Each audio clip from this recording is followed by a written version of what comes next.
Shalom and good day all, this is Tehillim29 back again for another Fool's Gold Future State review. This time I'll be covering the Legion of Superheroes Future State and Superman vs. Imperious Lex. As you can see, both of these titles cost $3.99 in the US, to which they are $7.15 in Australian dollars. I'll go ahead to rating each of them in regards to the cover, the art, and also the story, to which I give my rating to how much I think they're worth. Time to move on to the Legion of Superheroes. Well, to start off, I didn't expect to be returning back to Bender straight away, especially after the last one. But you know what? Let's get to it. Now, starting off with the rating for the cover, does the cover actually work for the internal story? In this, I really didn't like the cover, and it didn't really work with the story. To which I gave the story 3 out of 10, to which I believe the cover is worth 75 cents. Time to move into the internal art and how it worked with the story. Now, this is some art at the beginning of the story. I will now move to some art to the middle of the story. This is the art around the middle of the story, and I'll now move towards the end. And this is the art towards the end. It was pretty consistent in what it delivered, but how it worked with the story, I'm afraid I also gave it 3 out of 10, to which I believe it was worth 75 cents. Moving into the actual story, some of the locations that it covered was Planet Gotham, Daxam, and of course the Kolu Quadrant, plus one other place. The cast was made up of Tasmania, Saturn Girl, Brainiac, Chameleon Boy, Colossal Boy, the Lightning Twins, Bouncing Boy, and Lightning Lad and Lass, who both made an appearance. It was nice to get to see the cast in this, but how did it work with the story? The story in this didn't feel really strong at all in any way, shape or form. I couldn't get myself invested in it. I found I lacked a lot of interest in the story. I had no idea what the hell was going on.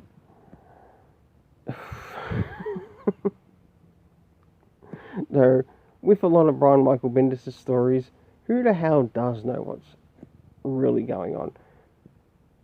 Take my advice, pick up his Jinx World titles, don't pick up this. To which I gave the story rating a 3 out of 10, to which I believe it's also worth 75 cents, giving this a total of $2.25. I'll now move on to Superman vs. Imperial Lex. As I move on to Superman vs. Imperious Lex, did this cover actually help the story? Well, it did in part, to which I gave the cover 5 out of 10, to which I believe it was worth $1. Now, let's have a look at some of the internal art. This is some of the art at the beginning, some of the art at the middle, and I'll now cover the end. And as you can see, this is around the end. For this art, I also gave it 5 out of 10, to which I believe it was worth $1. Now let's move on to the story and how it worked with it. Now this story takes place in a few locations. Of course, we've got Metropolis, to which the United Planets is, the planet Lexor. The key cast of characters in this were mainly Lois, Superman, and of course Lex Luthor. If it's one thing that sort of stood out in this, it didn't come off as a very strong story. Of course, we had Superman doing his role in sort of like helping the United Planets, and it felt as terrible as a Bendis story. I'm sorry to say. I enjoyed the art.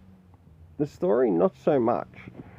And of course, we've got the connection to Oa, plus a number of other planets.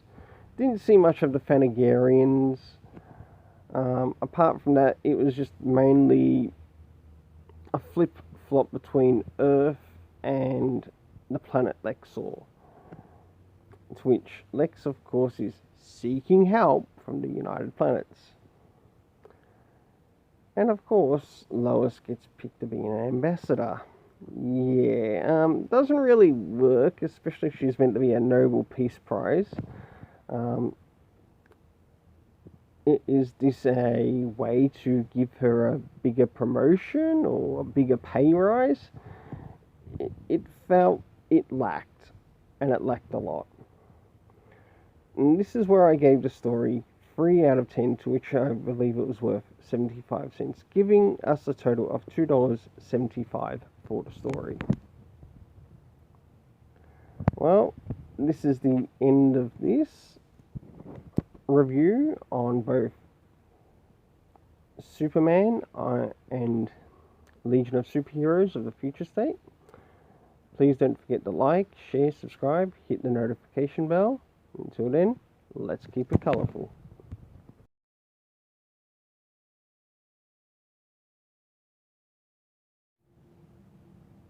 Shalom and good day all, this is Tehillim29, back again for another Future State Fool's Gold review. And in this one, I'll be reviewing Aquaman, Issue 1, and of course Suicide, Issue 1, which also has the backup story on Black Adam.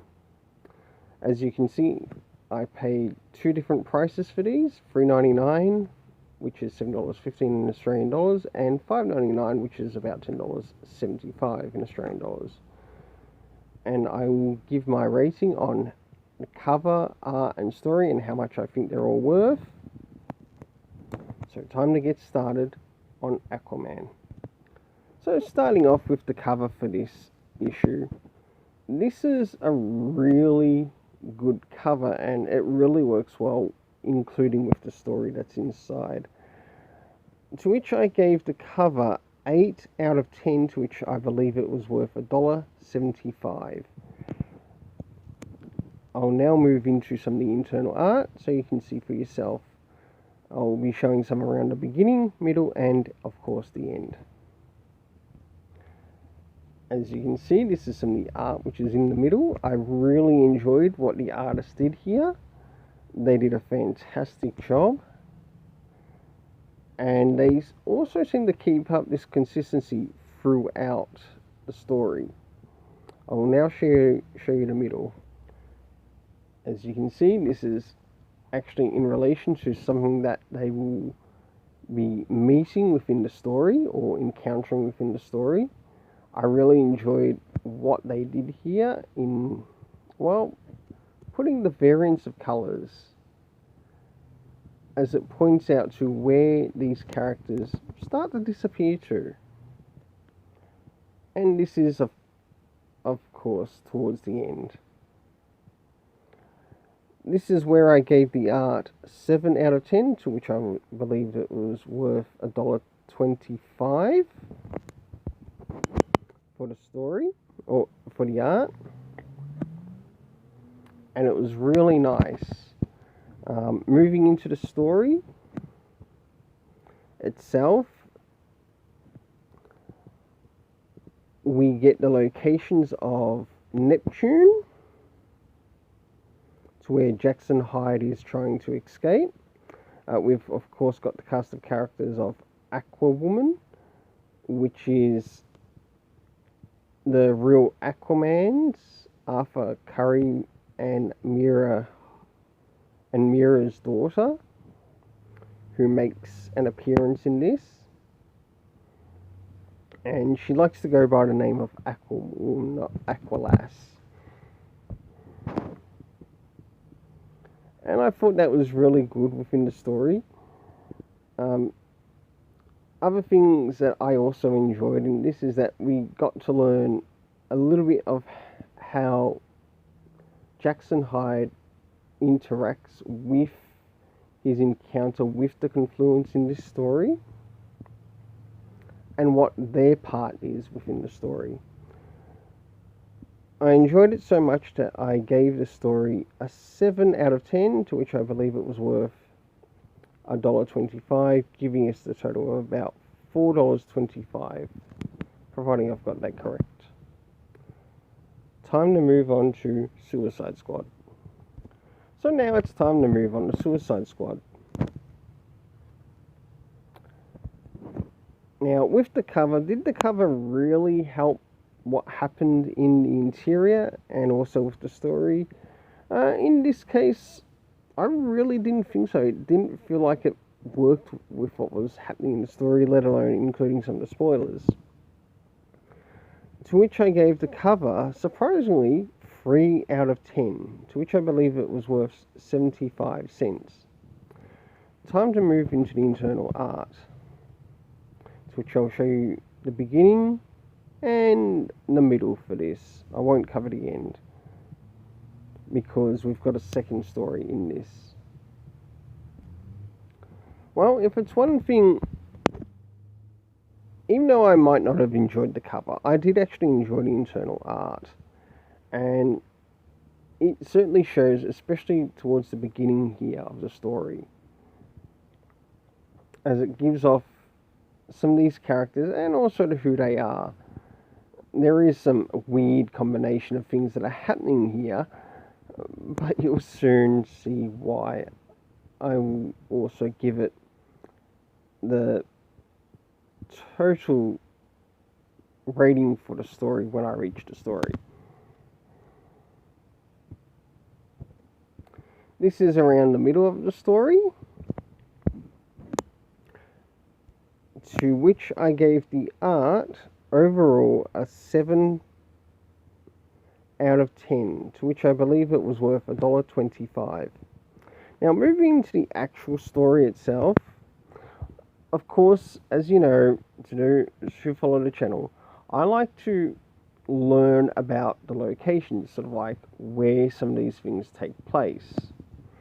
Of course, this is the only place that I could actually find a bloody location within the story. The beginning of the story, I had no idea where the fuck we were.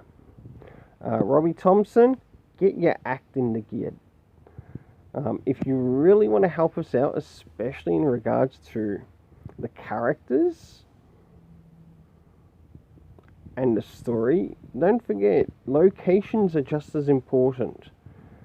Because I didn't know where the hell these characters were in the beginning.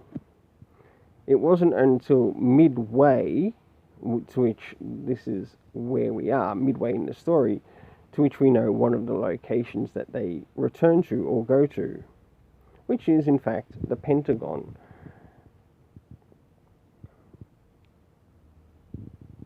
Of the cast of characters, of course, we've got Amanda,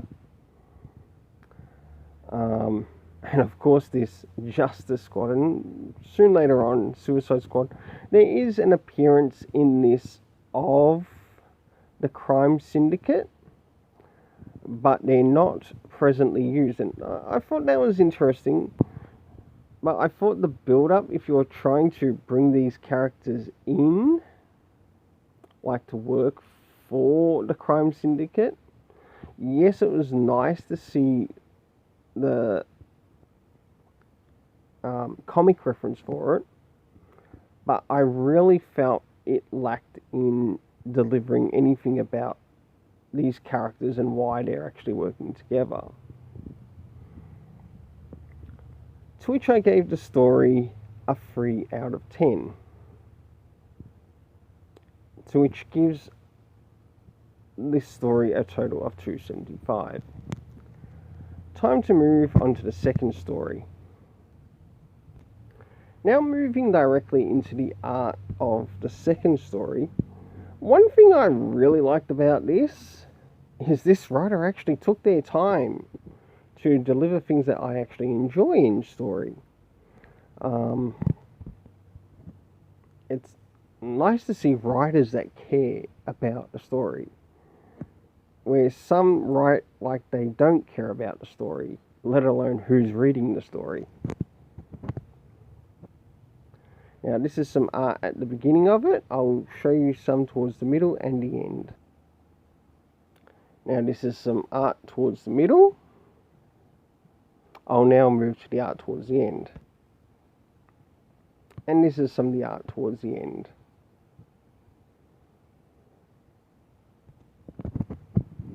Alright, some wonderful things about this art.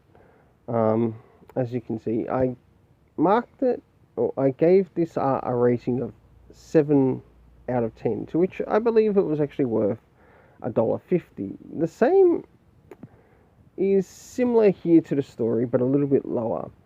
In the as we looked at the locations, we've got the Watchtower Mogo, which I thought was very clever in this story, and I enjoyed that. We of course had the Hall of Justice.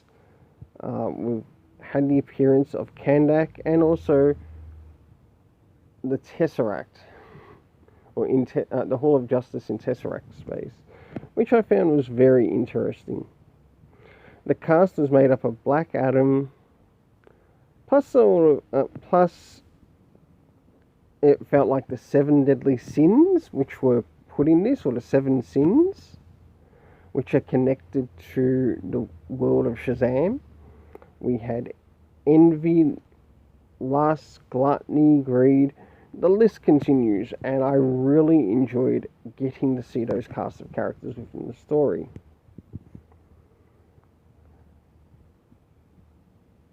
This story also felt as if they were either searching for Black Adam, or they were wanting to encounter Black Adam in need of some help. And as you can see, the art in this worked really well with the story, to which I gave the story rating 6 out of 10, to which I believe it was worth $1.25, giving a total of $2.75. Well, this is the end of this review. Please don't forget to hit the like, share. Please don't forget to hit the like, subscribe. Please don't forget to hit the like, share, and subscribe button if you enjoyed the content. And of course, I'd like to know what your comments were on these particular comics which I'm reviewing, and how you would rate them. As you can see, I'm also on the road to 200 subscribers, to which I want to thank all my subscribers, as you all help make this possible. Until then, let's keep it colourful. And if you've now made it to the end of the video, you are awesome.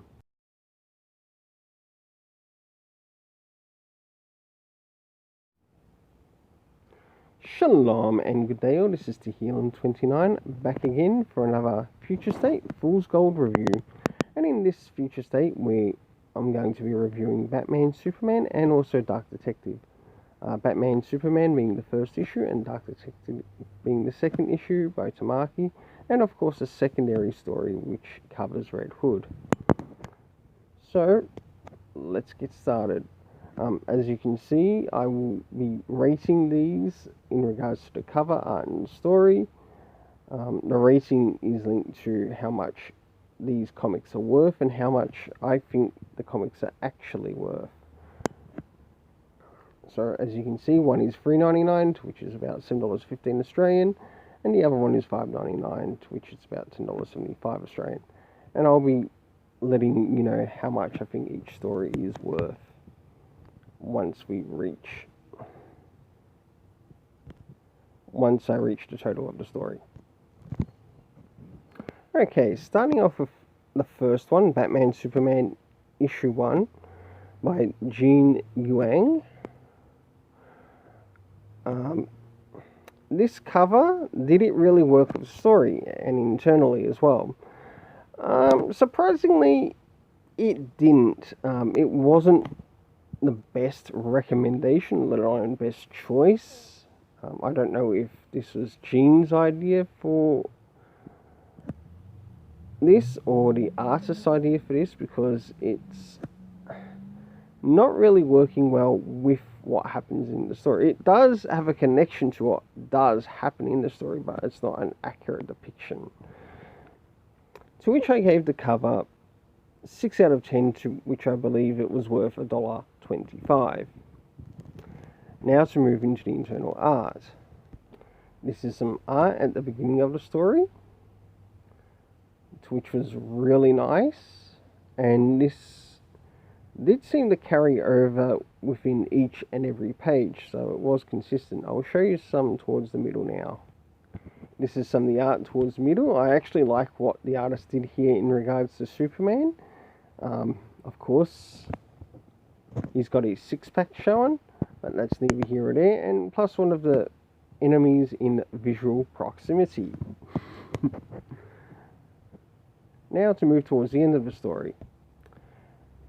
And as you can see, this is why I sort of enjoyed the consistency of the art in this, and I gave it an overall 7 out of 10.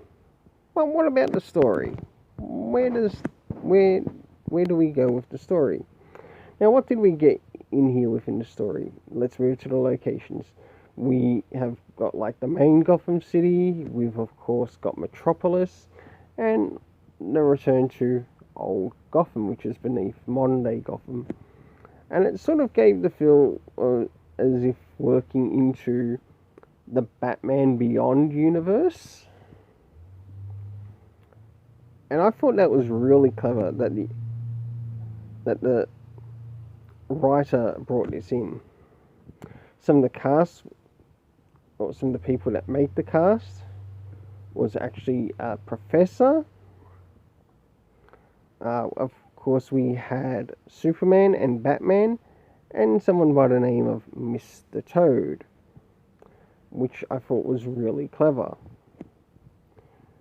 But of course, you don't see the twist that happens in the end of the story, to which I'm not going to give it away, especially to someone who hasn't read it. And this is why I gave the story a 6 out of 10, to which I believe it was worth $1.25, giving a total of $4. Now it's time to move on to Dark Detective, to which it has 2 stories, and I'll try to get through these 2 as quick as possible. As it's time to move on to the Dark Detective, I want to give a good accreditation here, as I really think this front cover really worked for the story, and I really enjoyed what Tamaki did here, especially in regards to choice. It's like she went through the story panels and found something that which directly worked with the story, and this did exactly that with this story and also with the cover for this story. I gave the cover rating of 8 out of 10, to which I believe the cover is worth $1.75. I'll now show some of the internal art in regards to the first story, around the beginning and the middle. Now this is some of the art around the beginning of the story.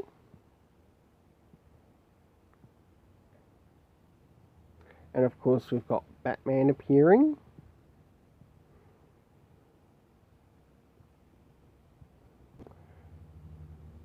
This is some of the art around the beginning of the story. As you can see, it does cover Batman in the shadows there, really nice. And of course it points out where we are. Good job. I must admit, good job done here in regards to both the artist and the storyteller. Now this is some of the art around roughly the middle of the story, and as you can see, Bruce Wayne has had to go into hiding, and he's at a conspiracy believer's place. And yes, as you know it, Bruce has to begin in creating his new Bat Den in this situation. And I think that this is really good. It puts Bruce in a bit of a rough situation to which he has to deal with the circumstances. And it really worked well with the story. To which I also gave the art 7 out of 10, to which I believe it was worth $1.50. I'll now move in regards to the story. Now, in the story, of course, we turn up in Gotham. Some of the casts that we encounter, this is at the Gotham port, and also some of the other places where Bruce also goes to inspect. Places involved, especially in big tech. This cast is made up, of course, of Batman, the Peacekeeper, who's still doing their job behind the scenes, the Cybers, who are basically robots with an agenda to take out anyone that's either one, committing a crime, suspected of a crime. It might as well be Minority Report, but with robots in charge.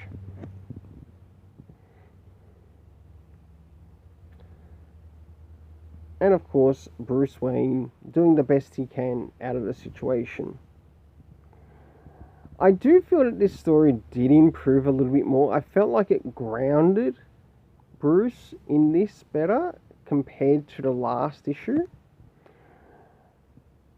And this is where I gave the story rating. Where last time the story rating was a little bit lower, this time I graded it a little bit higher and gave it a 6 out of 10, to which I believe the story was worth, of course, $1.25. I'll now move into the second story, to which covers Red Hood.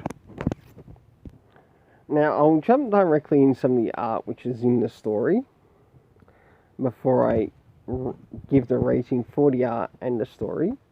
And this is one of the incredible scenes that was actually put in by the artist, and it also carried over like from the previous page. And I really enjoyed that. And of course, you meet Red Hood here with one of his arch rivals in his work with the Magistrate.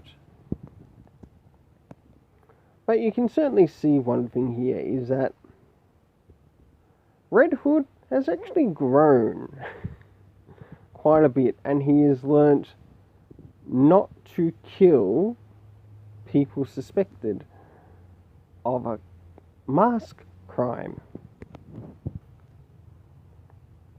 Where his rival, though, will, in essence, kill without finding any answers. I'll now move to a bit of art towards the end of the story. And this is some of the art which is towards the end of the story. I really enjoyed what the artist did here, and it really seemed to carry through, like from the beginning to the end. It knew when to make it rough, it knew when to sort of like indicate motion lines, as you saw earlier, and when things should be practically at a standstill. And I liked what was done here, and it really helped develop the story. To which I gave the art 7 out of 10, to which I believe it was worth $1.50.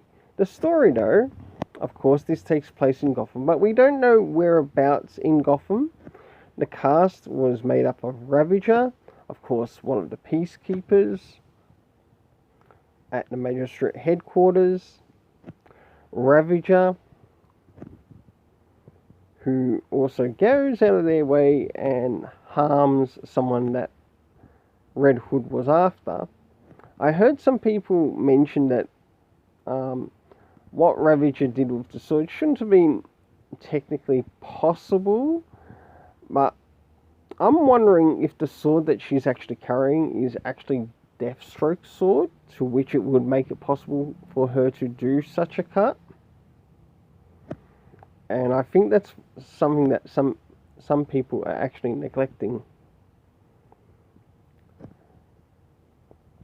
And as you can see, Red Hood finally reaches where the lead takes him in regards to the tech, and of course he's caught in a bit of a situation. I'm not going to indicate what the situation is. You'll have to read the story for yourself. And I really enjoyed this story, so I gave this story a 7 out of 10, to which I also believe it was worth $1.50, giving the story a total of $3. As for the Dark Detective story, the second one, its overall total was $4.50. Well, if you've made it to the end of the video, please don't forget to like, share, subscribe, hit the notification bell. As you can see, I'm also on the road to 200 subscribers. If you'd like to make that possible, well, you know what to do. And who knows, you might know someone who would be interested in seeing reviews like this, and you might want to share it so that they can subscribe to the channel. But whether you choose to subscribe to or not, you have an awesome day. And until then, let's keep it colourful. If you've now made it to the end of this video, you are awesome.